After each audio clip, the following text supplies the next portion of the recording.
Good evening. Um, so again, today's just to give an update of where we are with our budget in terms of generation. And a lot of the slides that you'll see here, it's about 30 slides long, half are just a repeat, kind of understand what we went over at the last budget meeting. And then I incorporated some strategies as well as additional slides for us to have a better understanding of where we currently are now, but as well as into the future.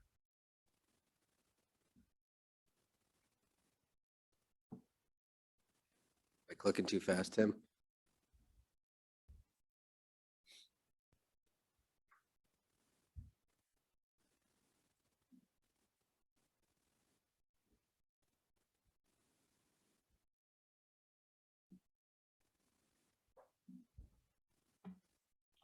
Want to just move to the next slide for me? Again, I like to go over our mission statement before all these because it's a good reminder of why we're here, right? We're here for the students at the end of the day. And as you're looking at money especially with how our money is generated, it's just very good reminder for us to understand why we're here. The Mill Creek Township School District provides a world-class education that prepares students to reach their full potential as lifelong learners and responsible citizens. And you can see the vision statements underneath that as well. So a quick overview of what we went over at our February committee meeting. And we went over revenue. I showed some slides that were PSBA generated, and it basically states that suburban districts across the state rely heavily on their local resources, which is primarily your real estate taxes. Mill Creek's no different. We also went through our expenditures and as well as some additional revenue, and we generate less revenue per student than the IU average, as well as districts who are funded compared to us. And we, as a result, we spend less. And then we also looked at our fund balance, and our fund balance, our savings, shall I say, is less compared to, or it's about average compared to those districts or cohorts that are funded comparable to us. And it's low compared to the average within the IU5.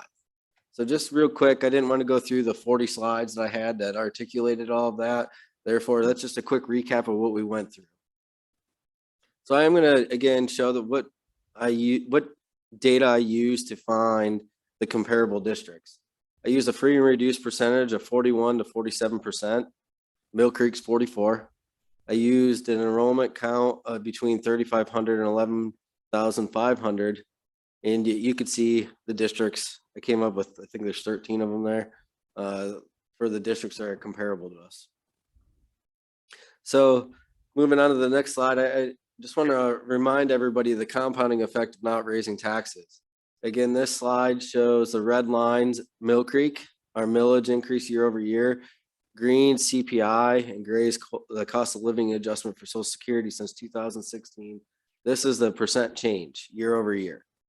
This really helps us gauge how we've been increasing taxes based off of inflation. These are two inflationary factors that we can kind of see here.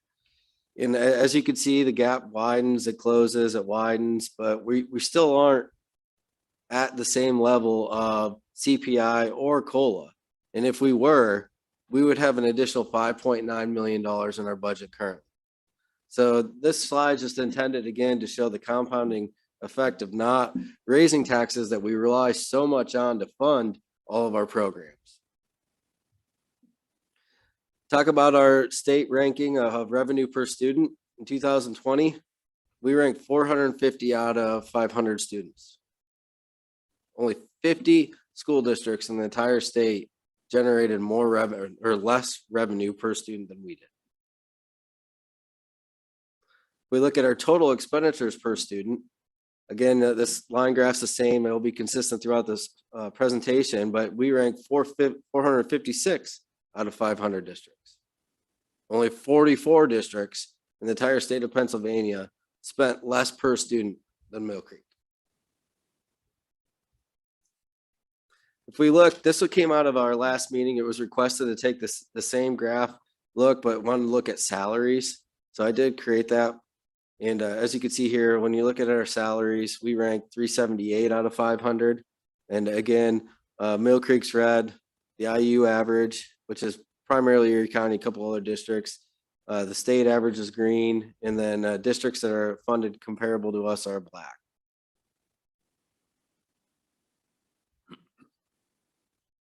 So I'm going to move into our forecast. I just gave those slides as I wanted to, as a reminder of where we were.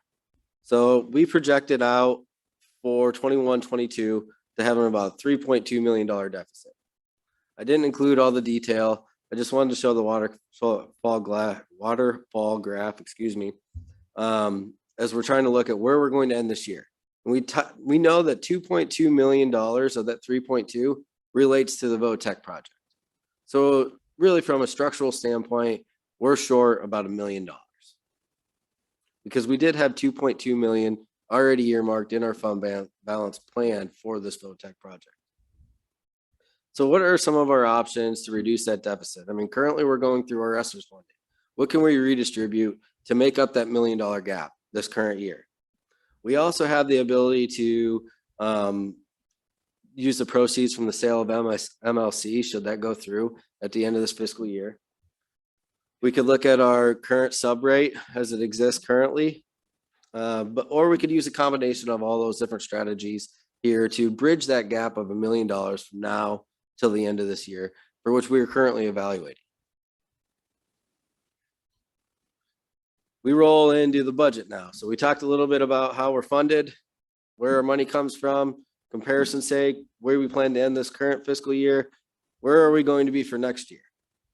These slides are the exact same from the last presentation that I provided. You can look at our real estate taxes. We did increase it by 0.72%. Our collection rate was been about 0.5% higher than anticipated the last 2 to 3 years. So we're going to increase that. As a result, our delinquent taxes are going to be less. You can see here on the variance column, you see a negative 200,000.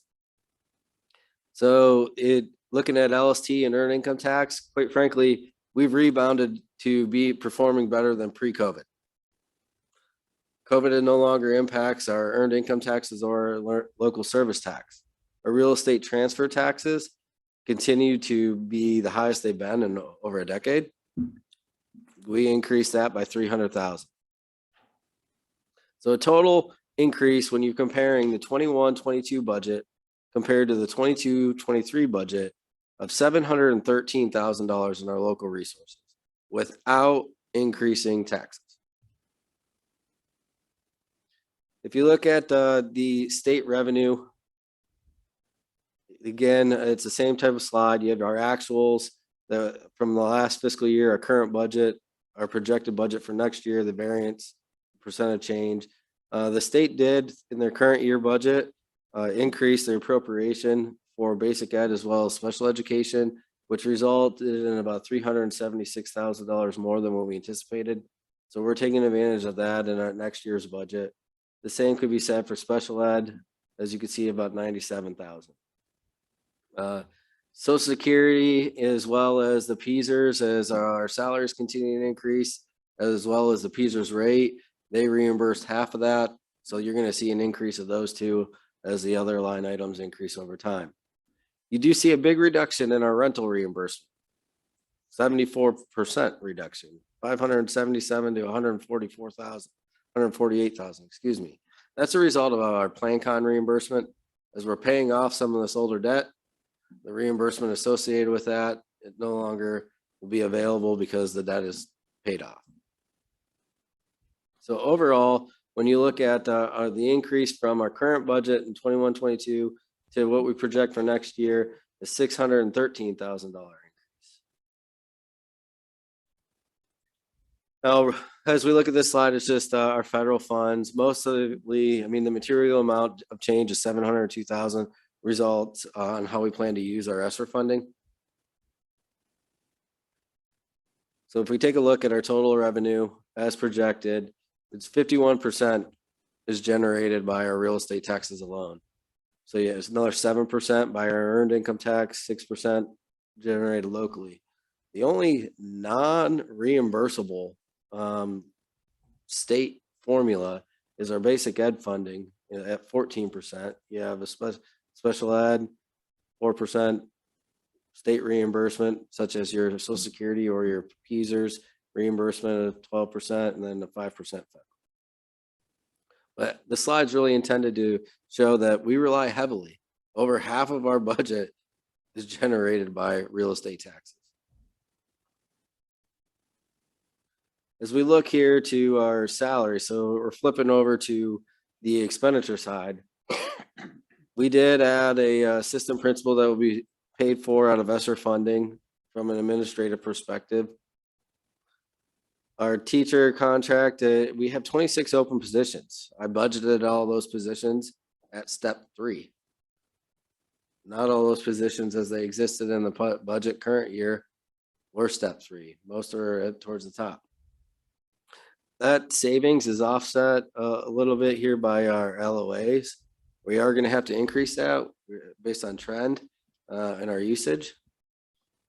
And then as you can see down the line, you have your secretary and classified. There was 2 positions that were added in there. They moved down into the technical side. And then as we move down into the tech agreement, you see the classified, the 2 IT positions move from the secretary classified all the way down. Our custodians and SSOs, it's under a 2% increase, or excuse me, 131% increase. That's a offset of open positions as well as the SSO new position. And the total increase in salaries of just under $1.7 million, which is about 3.64%. We look at benefits. I mean, typically your benefits are going to follow suit with your salaries, given that most of them are a percentage of your salary, with the exception of healthcare.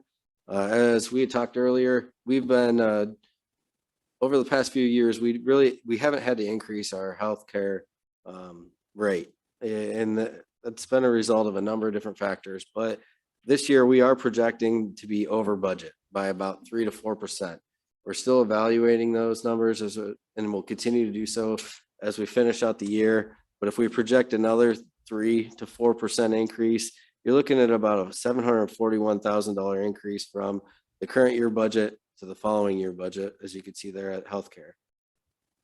The PSERS contribution rate continues to increase.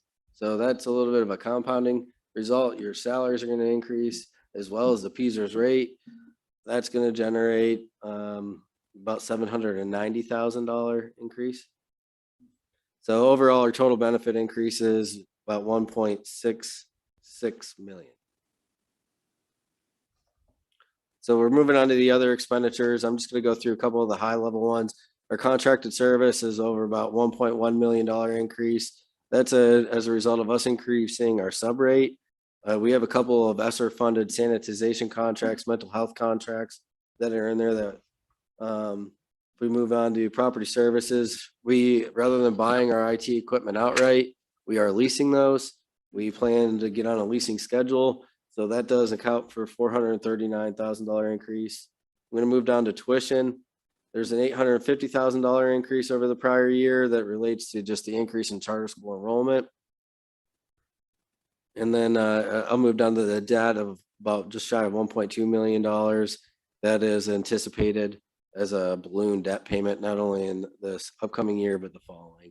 So overall, these expenditure line items increased by about $5 million. And this also includes ESSER funded expenditures, I would like to add.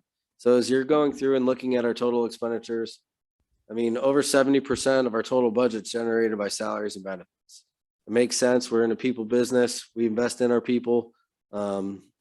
Moving through, you got 4% for contracted services, 5% tuition, 5% supplies and utilities, 8% debt. We really don't have much that we control year over year. Actually, it's less than 6% that we control year over year. So what's that look like? If we take our revenue minus our expenditures, you can see the revenue in the blue moving up, expenditures moving down. We're short $6.4 million. So what can we do to reduce that amount? Well, that $6.4 million does not include a tax increase, number one.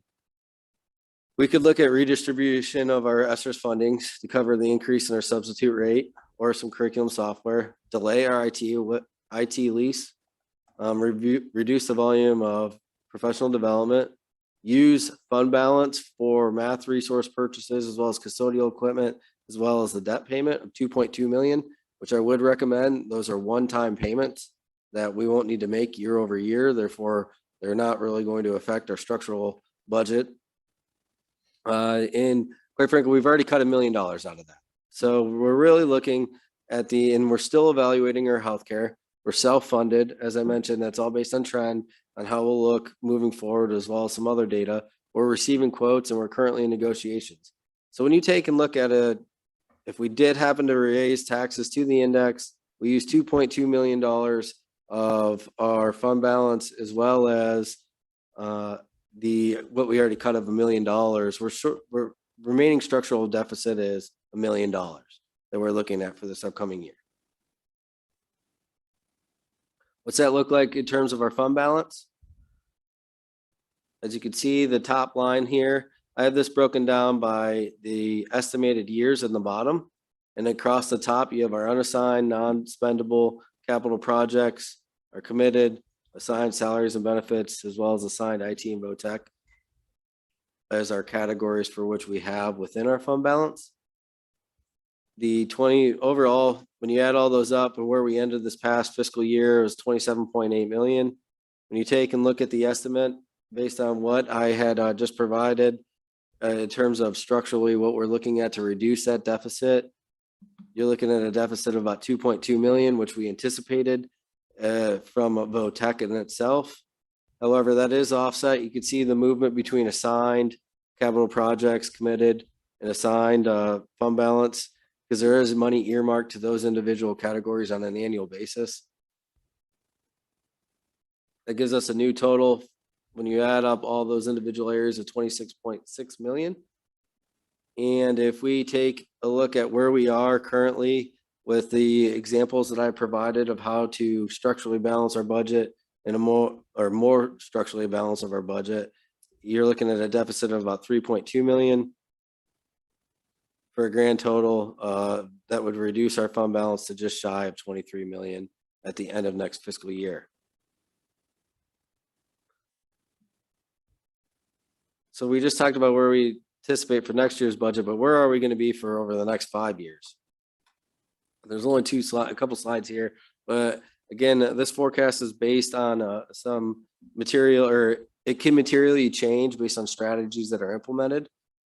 It does not include issuing additional debt 3 years from now. We've talked about doing that, but this forecast doesn't include that. Some other assumptions made is tax increase to the index for the next 5 years. That percentage being based on the IFO projections.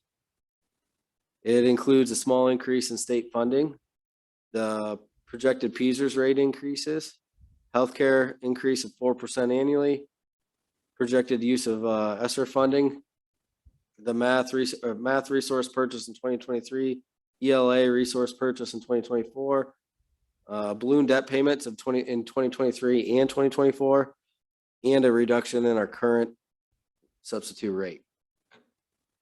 So what's that look like making those assumptions? As we look here, if you look down the left-hand side, you have revenue at the top. You have revenue, local, state, federal, other, for total revenue. You also have expenditures where it's salary and benefits, other, gives you total expenditures, your surplus or deficit, where our fund balance currently is, where it's projected to be. And then across the top, that budget matches the forecast items that I've provided in the slides before. And then you have next year's budget's 2023, and then 2024 the year after, so on and so forth. So as you can see up at the top, our local revenue is increasing by about 4% year over year. That is roughly the projected increase for taxes on projected by the IFO. I did increase a little bit of a state funding increase on top of what the reimbursement would be for both Social Security as well as the PSERS. And then federal, you can see the drastic reduction in 2025, which is the ending of the ESSER funding. we move down to our salary expense, salary and benefits. It is, after you get across 2023 with the additional positions that we had talked about, it's about a little over 2% year over year. And then the other category, that is a little misleading because you have balloon debt payments in there that make the percentages off a little bit. But when you take in all the account for where our budget is, as well as those assumptions that I've just provided, we're at a structural deficit for the next 5 years. This upcoming year of about $2.2 million, which we talked about, that was expected with the VOTEC project. This next year is about $3.2 million. However, $2.2 million of that is expected with the balloon debt payment as well as the purchasing of math resource. So that's really about $1 million from a structural standpoint. And then as you're moving across, you could see 700,000 in 2024, 1.4. Some of those balloon payments come off. You see the reduction as we're moving forward.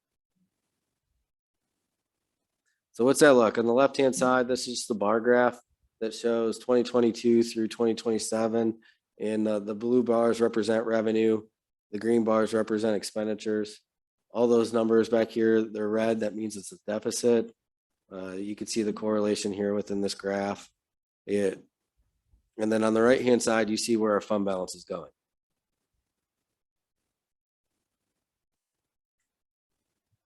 So with that said, our timeline right now is we're continuing to work through getting additional quotes, monitoring healthcare, which may make a material change to our budget, and looking through revising strategies, also looking longer term at strategies. But we plan to present a preliminary budget in April, and we would approve our budget in May. Any questions? Mr. O'Toole, as we see the increase in housing prices, do we expect to see an increase in our assessment challenges over the next year? We always evaluate the sales price, and that's already accounted for in here as well. So I took in about a 0.3% increase to our overall assessed values, which is already accounted for in those tax increases. Thank you. But the local revenue line item, not the tax increase. As you project those year-end fund balances over the next 5 years, where do they need to be? What's the limit that we don't go below? We need to, I'll answer that a little bit differently than that directly. So overall, we know we have some big payments that are coming due. The balloon debt payment, the math, ELA resource, those are one-time payments that we should be using our fund balance to pay for.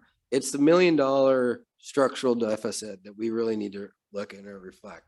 Because it may compound depending, I mean, there's a lot of unknowns in the future, right? I made that forecast is based on what we know currently today.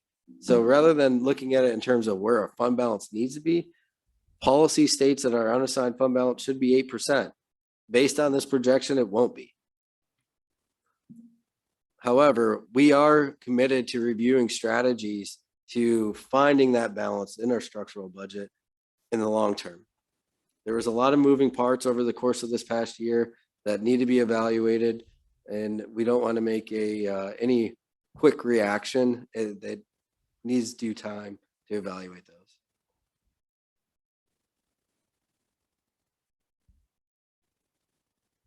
So Aaron, so quick question on that. I know, the fund balance is very important as we project forward. Our policy states 8%. That's also the maximum the state allows us to have. That's correct. Just want to make sure everyone knows that we're at the maximum. Okay, thanks. Aaron, as we look at this year's budget and we're looking at that 5-year projection that has a structural deficit, I understand taking time and one-time payments, but it's hard to reconcile a budget this year knowing that you're structurally imbalanced for the next 5 years. And there's no guarantee that year 6 you're structurally balanced.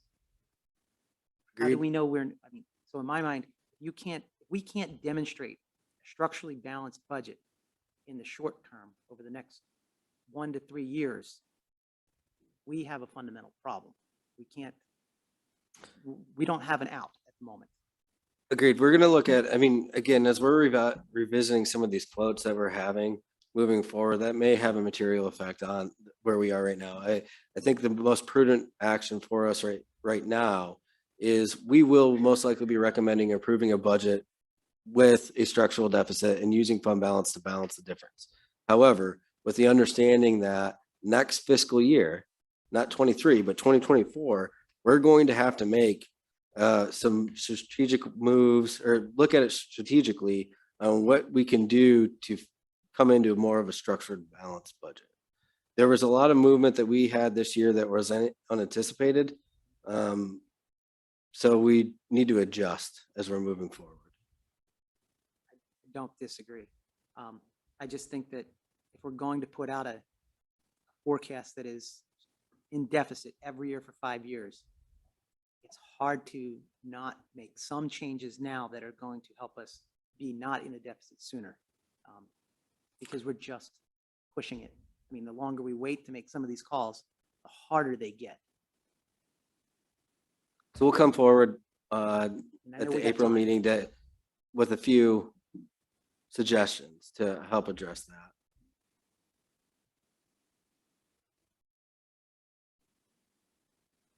Any other questions?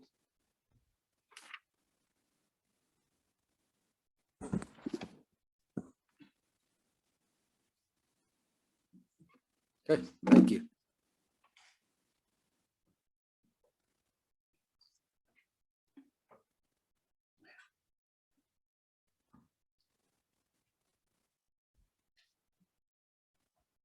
That takes us to item 5.0.